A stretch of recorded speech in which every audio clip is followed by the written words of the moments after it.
Hello दोस्तों, तो एक बार फिर से स्वागत है आपका हमारे अपने यूट्यूब चैनल अनिताएं क्लासेस में।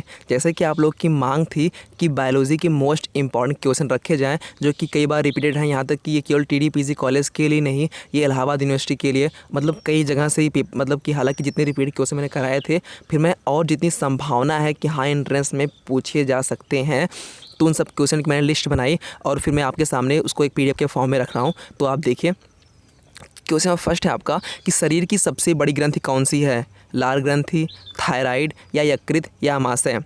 तो आपको बता दें कि शरीर की सबसे बड़ी ग्रंथि कौन सी है, तो यकृत है। आगे देखिए कि मनुष्य में मादा जनन अंग से किस हार्मोन का स्राव होता है? एस्ट्रोजन, प्रोजेस्टेरॉन, रिलैक्सिन या सभी कथन सत्य हैं? देखिए, यही जो लेवल आपके सामने जिस पेपर का रखा गया है, आपके लेवल यही तक रहेंगे। बहुत बड़ा नीट का एग्ज़ाम नहीं होने वाला है हमारा, ठीक है। तो बस हमारा लेवल इतना ही होने वाला है। तो जो हमारा मनुष्य में मादा जनन अंग से किस हार्मोन का स्राव होता है, तो आपका राइट आंसर से एकदम करेक्ट हो जाएगा। आगे देखिए कि मनुष्य में ऐच्छिक गतियों का नियंत्रण किसके द्वारा होता है? बताइए, सेरिब्रम, थायराइड, सेरिबेलम या इनमें से कोई नहीं? बताइए कि मनुष्य में ऐच्छिक गतियों का नियंत्रण किसके द्वारा होता है? तो यार सेरिब्रम के द्वारा। मनुष्य में ऐच्छिक गतियों का नियंत्रण सेरिब्रम के द्वारा होता है। आगे देखिए कि शरीर का तापक्रम कहाँ नियंत्रित होता है?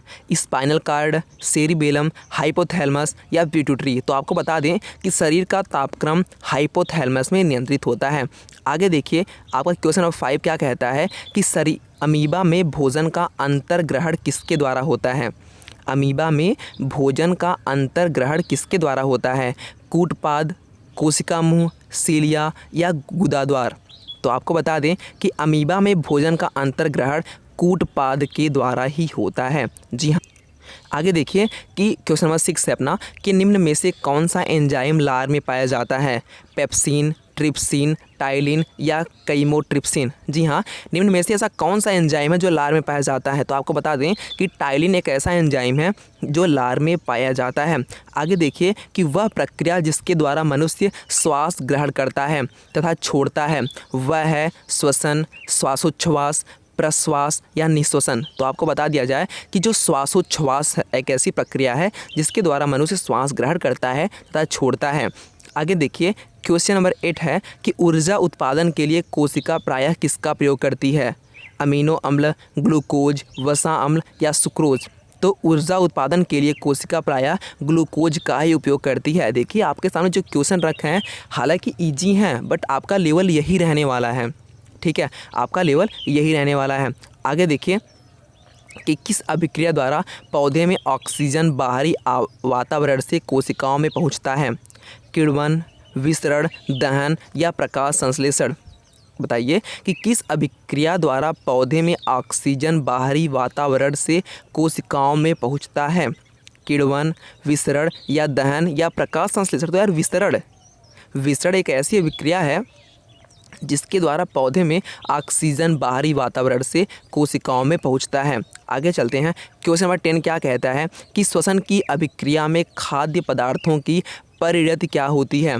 विघटन, दहन, परिवर्तन या संश्लेषण? तो यार श्वसन की अभिक्रिया में खाद्य पदार्थों की परिणति विघटन होती है। आगे देखिए कि खाद्य पदार्थों का पौधे में स्थानांतरण का मुख्य रूप कौन सा है? ग्लूकोज, स्टार्च, सुक्रोज या प्रोटीन? तो यार खाद्य पदार्थों का पौधे में स्थानांतरण का मुख्य रूप आपका सुक्रोज होता है। तो आपका ऑप्शन नंबर सी यहाँ पे बिल्कुल करेक्ट हो जाता है। आगे देखिए कि एक स्वस्थ मनुष्य का रक्तचाप होता है 90/60, 120/80 एंड 200/130, तो 140/60। तो आपको सबको पता है कि एक स्वस्थ मनुष्य का रक्तचाप जो होता है 120/80 होता है। और देखिए कि मनुष्य के मस्तिष्क की सबसे बाहरी झिल्ली है पिया मीटर, मीटर, ड्यूरामीटर या इरेक्टेनॉइड? तो मनुष्य के मस्तिष्क की सबसे बाहरी झिल्ली हमारी क्या है? तो ड्यूरामीटर है।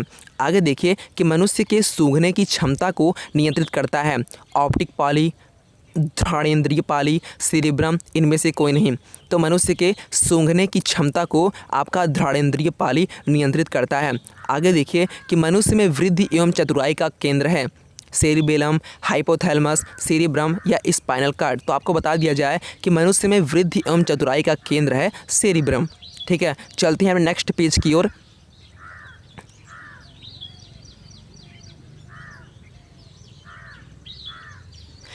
रक्त में ग्लूकोज की मात्रा नियंत्रित रहती है।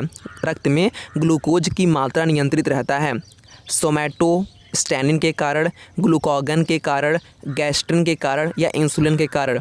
तो जो रक्त में ग्लूकोज की मात्रा नियंत्रित रहती है तो वो इंसुलिन के कारण रहती है।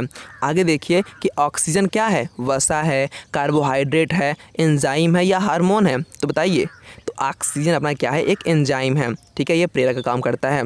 आगे देखिए जैव प्रक्रम के अंतर्गत कौन आता है, पोषण, उत्सर्जन, श्वसन या सभी। तो जैव प्रक्रम के अंतर्गत अपना पोषण भी आता है, उत्सर्जन भी आता है, श्वसन, ठीक है, तो तीनों आते हैं। तो यहाँ पे आपका ऑप्शन नंबर डी बिल्कुल करेक्ट हो जाएगा। आगे देखते हैं कि गोबर छत्ता किसके अंतर्गत आता है, परजीवी, स्वपोषी, मृतजीवी या परासरणी। गोबर छत्ता किसके अंतर्गत आता है यार, तो गोबर छत्ता आपका मृतजीवी के अंतर्गत आता है। आगे देखिए कि वायुमंडल में सामान्यतः CO2 पाया जाता है 78%, 21%, 4% या 0.03%। तो आपका राइट आंसर जाता है 0.03%। वायुमंडल में सामान्यतः CO2 की मात्रा कितनी होती है, 0.03%। दोस्तों मैं आपको बता दूं कि आपका लेवल जो रहने वाला है यही रहने वाला है, ठीक है, बस अंतर यही होगा कि मतलब कि लेवल पूरा यही रहेगा, ठीक है, अंतर एक क्वेश्चन आगे पीछे हो सकते हैं, ऑप्शन अगर थोड़ा अलग हो सकता है, लेकिन लेवल आपका यही रहने वाला है। और ये आपके एग्रीकल्चर के लिए मोस्ट इंपॉर्टेंट है और बायोलॉजी वालों के लिए भी, ठीक है। तो एग्रीकल्चर और बायोलॉजी का लगभग बहुत सारे क्वेश्चन मैंने मैच करते देखा है, ठीक है। आगे चलते हैं और मैं आपको बता दूं कि आप क्वेश्चन को ये नहीं कि एक बार बस देख लो, देखो वीडियो तो मेरा केवल 20 से 25 मिनट का रहेगा, लेकिन मैं आपको बता दूं कि कई किताबें पढ़ने से अच्छा है कि एक किताबें कई बार पढ़ी जाएँ। तो आप वीडियो को कई बार देखिएगा जिससे कि आपको सारे क्वेश्चन एकदम अच्छे से याद हो जाएंगे। चलते हैं क्वेश्चन नंबर 21 पे कि छाया में पनपने वाले पौधों को क्या कहते हैं, हेलियोफाइट्स, थियोफाइट्स, सियोकाइट्स या इनमें से कोई नहीं। तो आपको बता दें कि जो सियोकाइट्स होता है वो छाया में पनपने वाले पौधे होते हैं। आगे देखिए कि मनुष्य में मुख्य श्वसन अंग क्या है, फेफड़ा, नाक, ट्रैकिया या क्लोम। तो मनुष्य में मुख्य श्वसन अंग आपका फेफड़ा है। आगे देखिए कि निम्न में से ऐसी कौन सी बीमारी है जो श्वसन तंत्र से संबंधित है, डायरिया, टीबी, निमोनिया या बी व सी दोनों, मतलब टीबी भी या निमोनिया भी। तो आपको बता दें कि जो श्वसन तंत्र से संबंधित की बात होगी तो आपका टीबी भी है और निमोनिया भी है। चलते हैं नेक्स्ट क्वेश्चन की ओर। 24 क्वेश्चन क्या कहता है कि उच्च रक्तचाप की अवस्था को क्या कहते हैं, हाइपोटेंशन, पक्षाघात, हाइपरटेंशन, इनमें से कोई नहीं। तो उच्च रक्तचाप की अवस्था को हम हाइपरटेंशन कहते हैं। चलते हैं नेक्स्ट क्वेश्चन की ओर कि मछलियों में उत्सर्जी पदार्थ क्या हैं, एमिनो अम्ल, यूरिक अम्ल, यूरिया या अमोनिया। तो मछलियों में उत्सर्जी पदार्थ क्या है, अमोनिया, ठीक है। चलते हैं 26 क्वेश्चन पे कि पौधे में आवश्यकता से अधिक जल किस प्रक्रिया द्वारा बाहर निकाले जाते हैं, अवशोषण, वाष्पोत्सर्जन, उत्सर्जन या प्रकाश संश्लेषण। तो आपका राइट आंसर होता है यार वाष्पोत्सर्जन, ठीक है। पौधों में आवश्यकता से अधिक जल इस प्रक्रिया द्वारा बाहर निकल जाते हैं। आगे देखिए निम्न में से किसी प्रकाश संश्लेषी अंगक कहते हैं, पत्ती, हरित लवक, स्टोमेटा या जड़। हाँ, प्रकाश संश्लेषी अंगक किसे कहते हैं यार, पत्ती को कहते हैं, ठीक है, पत्ती को हम प्रकाश संश्लेषी अंगक कहते हैं। चलते हैं क्वेश्चन नंबर 28 पे कि पौधे में गैसों के आदान प्रदान के लिए रहते हैं जड़, रंध्र, टहनी या तना। तो पौधों में गैसों के आदान प्रदान के लिए रंध्र रहते हैं। आगे देखिए कि फेफड़ों का आकार होता है गोलाकार, बेलनाकार, शंक्वाकार, अंडाकार। तो आपका राइट आंसर हो जाता है यार, देखिए नॉर्मली क्वेश्चन रखे गए हैं, ठीक है। तो फेफड़ा का आकार आपका शंक्वाकार होता है। आगे देखिए कि भोजन का पाचन किस प्रकार की अभिक्रिया है, उपचयन, संयोजन, अपचयन, विस्थापन। तो आपका राइट आंसर होता है उपचयन। तो भोजन का पाचन उपचयन प्रकार की अभिक्रिया है। क्वेश्चन नंबर 31 देखते हैं कि हार्मोन शब्द का नामकरण किसने किया था, रॉबर्ट ने, अरस्तु ने या बेलिस एवं स्टर्लिंग या ब्राउन पोर्टर। तो हार्मोन शब्द का नामकरण सबसे पहले यार बेलिस एवं स्टर्लिंग ने किया था। मैं आपको बता देना चाहता हूँ यार कि जितने भी यहाँ पे क्वेश्चन दिए गए हैं मोस्ट इंपॉर्टेंट क्वेश्चन है एग्रीकल्चर के लिए भी और आपके बायोलॉजी के लिए भी, ठीक है। तो आप क्वेश्चन को रिपीट करते हुए चलेगा। अगर मैं थोड़ा तेज़ बोल रहा हूँ तो आप वीडियो को थोड़ा 1 पॉइंट जो स्पीड रहती है तो आप -1.5 करके देख सकते हैं। चलते हैं नेक्स्ट पे कि पृथक्करण का नियम किसने दिया था, एसिरियंस, डार्विन, मेंडल, बेबीलोनियन। ठीक है, तो आपका राइट आंसर होता है मेंडल। पृथक्करण का नियम किसने दिया था? तो मेंडल ने दिया था। जीव विज्ञान शब्द का प्रयोग सर्वप्रथम किसने किया? लामार्क तथा ट्रेवेरियस ने, वॉन मॉल ने, पुरकिंजे ने, अरस्तु ने। तो जीव विज्ञान शब्द का प्रयोग सबसे पहले आपका लामार्क तथा ट्रेवेरियस ने किया था। लेवल आपका यही आएगा एग्जाम में, मैं बता रहा हूँ। आगे देखिए कि क्वेश्चन नंबर 34 आगे क्या कहता है कि जीव विज्ञान के जनक के नाम से जाने जाते हैं लामार्क, डार्विन, अरस्तु या ट्रेवेरियस। तो यार जैव विज्ञान के जनक तो अरस्तु माने जाते हैं। आगे देखिए कि वनस्पति विज्ञान के जनक के नाम से जाने जाते हैं थियोफ्रेस्टस, डार्विन, पुरकिंजे या अरस्तु। तो यार वनस्पति विज्ञान के जनक के रूप में अपने थियोफ्रेस्टस जाने जाते हैं। आगे देखिए बॉटनी शब्द की उत्पत्ति किस भाषा के शब्द से हुई है? ग्रीक, लैटिन, फ्रेंच या पुर्तगाली। तो यह जो बॉटनी है वो ग्रीक शब्द की उत्पत्ति से हुई है। आगे देखिए कि फाइकोलॉजी में किसका अध्ययन किया जाता है? कवक, शैवाल, विषाणु या ये सभी। तो आपको बता दिया जाए कि जो फाइकोलॉजी होता है इसमें आपका शैवाल का अध्ययन किया जाता है।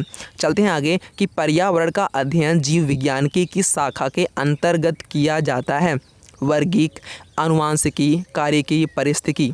तो यह पर्यावरण का अध्ययन जीव विज्ञान की पारिस्थितिकी शाखा के अंतर्गत किया जाता है। आगे देखिए कि डेंड्रोलॉजी का संबंध है पौधों के अध्ययन से, पुष्पों के अध्ययन से, झाड़ियों के अध्ययन से या वृक्षों के अध्ययन से। तो आपको बता दें कि डेंड्रोलॉजी का संबंध झाड़ियों के अध्ययन से है। आगे देखिए क्वेश्चन 40 क्या कहता है कि पुष्पों का अध्ययन क्या कहलाता है? एग्रेस्ट्रोलॉजी, फिनोलॉजी, एंथोलॉजी, इनमें से कोई नहीं। तो पुष्पों के अध्ययन को हम लोग एंथोलॉजी कहते हैं। आगे देखिए क्वेश्चन नंबर 41 कि वनस्पति संवर्धन से संबंधित विज्ञान की शाखा को कहते हैं ऑलरिकल्चर, हॉर्टिकल्चर, एग्रीकल्चर या फ्लोरिकल्चर। तो जो वनस्पति संवर्धन से संबंधित विज्ञान की शाखा को हम लोग हॉर्टिकल्चर कहते हैं। आगे देखिए स्पर्मोलॉजी में किसका अध्ययन किया जाता है? परागकण, बीज, फल, पत्ती। तो नाम से ही लग रहा है कि यार स्पर्मोलॉजी में हम लोग बीज का अध्ययन करते हैं। आगे देखिए कि एग्रेस्टोलॉजी में किसका अध्ययन किया जाता है? घासों का, फलों का, फसलों का, तेल बीजों का। तो एग्रेस्टोलॉजी में आपका घासों का अध्ययन किया जाता है। आगे देखिए कि पीडोलॉजी में किसका अध्ययन किया जाता है? भूमि का, फलों का, चट्टानों का या पौधों का। तो पीडोलॉजी में आपका भूमि का अध्ययन किया जाता है। आगे देखते हैं कि पौधों को नाम देने वाले विज्ञान क्या कहलाते हैं? पौधों को नाम देने वाला विज्ञान क्या कहलाता है? नामकरण, वर्ग की पहचान या वर्गीकरण। तो यार पौधों को नाम देने वाला विज्ञान वर्ग की कहलाता है। तो अब हम लोग क्वेश्चन नंबर 46 देखते हैं कि निम्न में से किसी वर्गीक का पितामह कहा जाता है? एंगर, लिनियस, अरस्तु या लामार्क। तो यार वर्गीक का पितामह लिनियस को कहा जाता है। चलते हैं आगे कि सूक्ष्म जीव मिलते हैं रेतीली मिट्टी में, लवण युक्त पानी में, दलदल भूमि में या इन सभी में। तो सूक्ष्म जीव आपके रेतीली मिट्टी में मिलते हैं, लवण युक्त पानी में, दलदल भूमि में, हर जगह मिलते हैं। आगे देखिए कि विषाणु वृद्धि करता है जीवित कोशिका में, चीनी के विलयन में, मृत शरीर में या पानी में। तो आपका जो विषाणु होता है आपका जीवित कोशिकाओं में वृद्धि करता है। चलते हैं आगे कि साबूदाना किससे बनाया जाता है? Pinus, cedrus, juniperus, cycas. तो साबूदाना भैया आपका साइकस से बनाया जाता है। चलते हैं आगे कि फलों का अध्ययन क्या कहलाता है? फिनोलॉजी, पोमोलॉजी, एग्रेस्टोलॉजी या एंथोलॉजी। तो फलों के अध्ययन को हम लोग पोमोलॉजी बोलते हैं। द्विनाम पद्धति के प्रतिपालक हैं डार्विन, थियोफ्रेस्टस, लिनियस या हिप्पोक्रेटस। तो आपको बता दें कि जो लिनियस थे वो द्विनाम पद्धति के प्रतिपालक हैं। आगे देखिए कि जीवाणु की खोज सर्वप्रथम किसने की? Robert Koch, Louis Pasteur, Leeuwenhoek या रॉबर्ट हुक। तो आपको पता ही होगा कि जीवाणु की खोज सबसे पहले सर्वप्रथम किसने की? तो ल्यूवेनहॉक ने की थी। जिन पौधे पर बीज बनते हैं किंतु पुष्प नहीं लगते क्या कहलाते हैं? ब्रायोफाइट्स, टेरिफाइट्स या आवृत्ति बीजी या अनावृत्ति बीजी। तो आपका राइट आंसर हो जाता है यार कि जिन पौधे पर बीज तो बनते हैं लेकिन पुष्प नहीं लगते तो वो अनावृत्ति बीजी कहलाते हैं। आगे देखिए कि जीवाणुओं की साधारण आकृति क्या होती है? सर्पिल, गोल, छड़ रूपी, कौमा रूपी। तो जो जीवाणुओं की साधारण आकृति होती है वो छड़ रूपी होती है। आगे देखिए कि जो जीवाणु आकार में सबसे छोटे होते हैं क्या कहलाते हैं? वाइब्रियो, गोलाणु, दंडाणु, स्पाइरिला। तो गोलाणु, जो जीवाणु आकार में सबसे छोटे होते हैं वो गोलाणु कहलाते हैं। आगे देखिए क्वेश्चन नंबर 56 क्या कहता है कि निम्न में से कौन सा रोग बैक्टीरिया से होता है? पीलिया, तपेदिक, चेचक या ये सभी। तो आपको बता दें कि यहाँ पे आपका जो तपेदी बीमारी है वो बैक्टीरिया से होता है। मानव की आंत में पाया जाने वाला जीवाणु है एसरिसिया कोलाई, कोरिनोबैक्टीरियम, वाइब्रियो कॉलेरी या इनमें से कोई नहीं। तो मानो कि आंत में आपका ऐसा कौन सा जीवाणु है, तो भैया एसरसीरिया कोलाई नाम का जीवाणु पाया जाता है। एंटीबायोटिक्स अधिकांशतः कहाँ पाए जाते हैं? आवृतबीजियों में, कवकों में, विषाणुओं में या जीवाणुओं में। तो जो एंटीबायोटिक्स अधिकांशतः जीवाणुओं में पाए जाते हैं। आगे देखिए, इनमें से सबसे छोटा जीव है माइकोप्लाज्मा, यीस्ट, विषाणु या जीवाणु। तो इनमें से सबसे छोटा जीव आपका माइकोप्लाज्मा सबसे छोटा जीव है इनमें से। आगे देखिए कि निम्नलिखित में से कौन सा रोग जीवाणु के कारण होता है? पेचिश, हैजा, चेचक या इनमें से कोई नहीं। तो यार हैजा के कारण क्या होता है? जो हैजा होता है वो जीवाणु के कारण होता है। बताइए कि निम्न में से किसके द्वारा दूध खट्टा होता है? Virus, bacteria, nematode, protozoa. तो आपको बता दें कि बैक्टीरिया के द्वारा दूध खट्टा होता है। आगे देखिए कि निम्न में से कौन सा रोग जीवाणु संक्रमण के कारण होती है? पेचिश, दमा, कुष्ठ या सभी। तो भैया कुष्ठ, जो कुष्ठ रोग है वो जीवाणु संक्रमण के कारण होती है। सर्वप्रथम विषाणु की खोज किसने की थी? इवानोवस्की, एडवर्ड जेनर, लिनियस या स्मिथ। तो यार इवानोवस्की, सबसे पहले विषाणु की खोज इवानोवस्की ने की थी। चेचक के लिए टीके का विकास किया था मिलस्टीन ने, एडवर्ड जेनर ने, लुई पास्चर ने, इनमें से कोई नहीं। तो चेचक के लिए टीके का विकास एडवर्ड जेनर ने किया था। आगे देखिए कि दूध के दही के रूप में जमने का कारण है लैक्टोबैसिलस, माइक्रोबैक्टीरियम, खमीरिया, इनमें से कोई नहीं। तो यार दूध के दही के रूप में जमने का कारण है लैक्टोबैसिलस। बताइए कि निम्न में से कौन स्वपोषी होता है? शैवाल, विषाणु, कवक या प्रोटोजोआ। तो यार इनमें से जो शैवाल है वो स्वपोषी होता है। ठीक है। टिक्का रोग किससे संबंधित है? ज्वार से, गन्ना से, चावल से या मूंगफली से। तो यार टिक्का रोग आपका मूंगफली से संबंधित है। आगे देखिए HIV द्वारा होने वाला रोग है कैंसर, क्षय रोग, आतशक, इनमें से कोई नहीं। तो यार आतशक HIV जिसे एड्स बोलते हैं। ठीक है। आगे चलते हैं कि इनमें से कौन सा रोग विषाणु के कारण होता है? मलेरिया, यक्ष्मा, चेचक या पीलिया। तो यार इनमें से जो ऐसा रोग, चेचक एक ऐसा रोग है जो विषाणु के कारण होता है। किस शैवाल से आयोडीन प्राप्त होती है? ऑडोगोनियम, यूलोथ्रिक्स, एक्टोकार्पस या लेमिनेरियम। तो यार लेमिनेरियम। बहुत लोग तो ऑडोगोनियम लगा के चले जाते हैं, कई बार मैंने देखा है। तो जो लेमिनेरिया है वो शैवाल से आयोडीन प्राप्त होती है। 71 पे देखते हैं कि हाइड्रोफोबिया रोग उत्पन्न होता है विषाणु से, जीवाणु से या ईस्ट या प्रोटोजोआ। जो हाइड्रोफोबिया रोग है आपका विषाणु से उत्पन्न होता है। बताइए आगे कि निम्न में से किसमें एंजाइम्स नहीं होते हैं? विषाणु, जीवाणु, शैवाल, लाइकेन। तो यार बताइए किसमें से एंजाइम्स नहीं होते हैं? तो विषाणु में से एंजाइम नहीं होते हैं। आगे देखिए कि कुत्ते के काटने से जिस विषाणु के द्वारा घात रोग उत्पन्न होता है क्या कहलाता है? तो कुत्ते के काटने से जिस विषाणु के द्वारा घात रोग उत्पन्न होता है उसे हम हाइड्रोफोबिया कहते हैं। सार्स क्या है? SARS क्या है?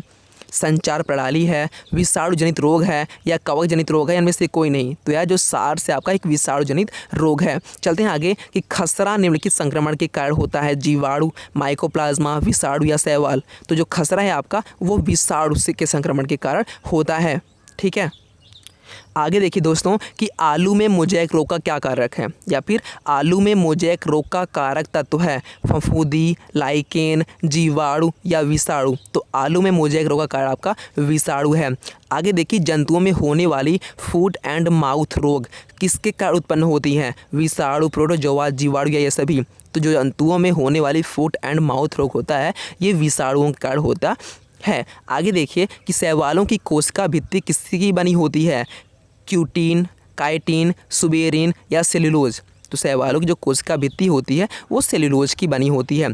आगे देखिए कैल्प प्राप्त होता है लाइकेन्स से, समुद्री शैवालों से, जलीय शैवालों से, बताइए कि कैल्प प्राप्त होता है किससे? तो आपका राइट आंसर होता है दोस्तों समुद्री शैवालों से। जो कैल्प होता है आपका समुद्री शैवालों से होता है।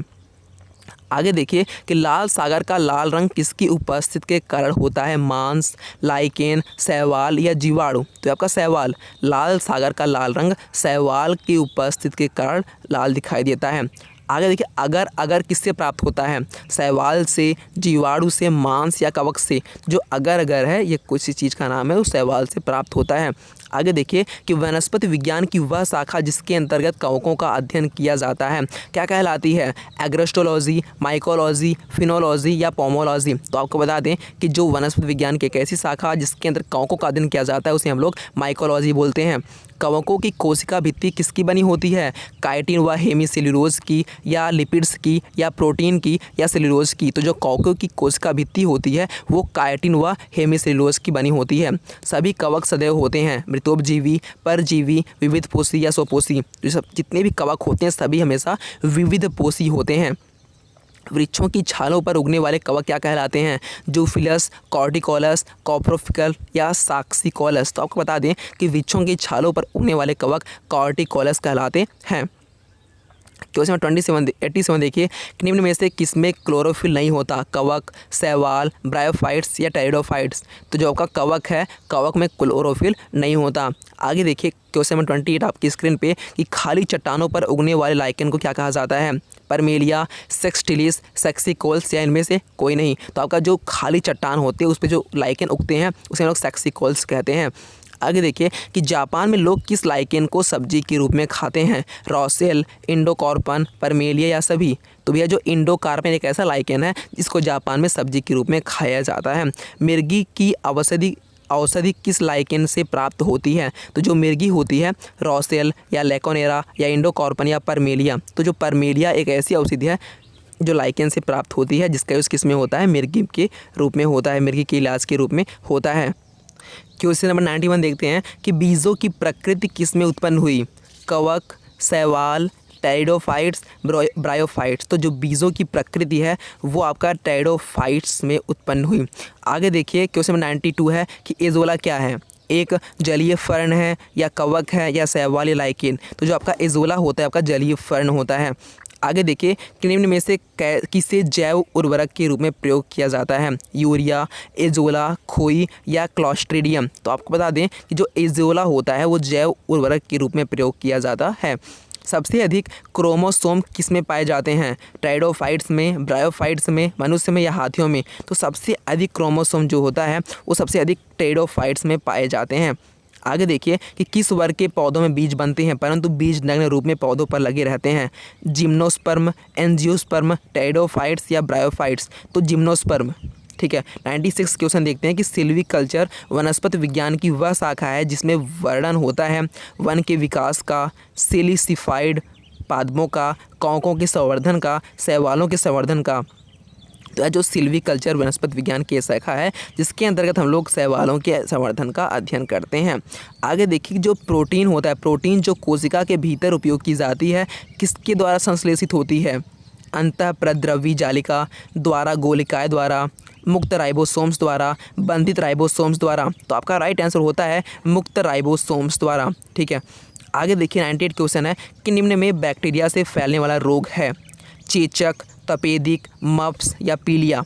तो जो चेचक है वो बैक्टीरिया से फैलने वाला रोग है। मूलांकुर के अतिरिक्त पौधे के किसी भी भाग से विकसित होने वाली जड़ी कहलाती हैं?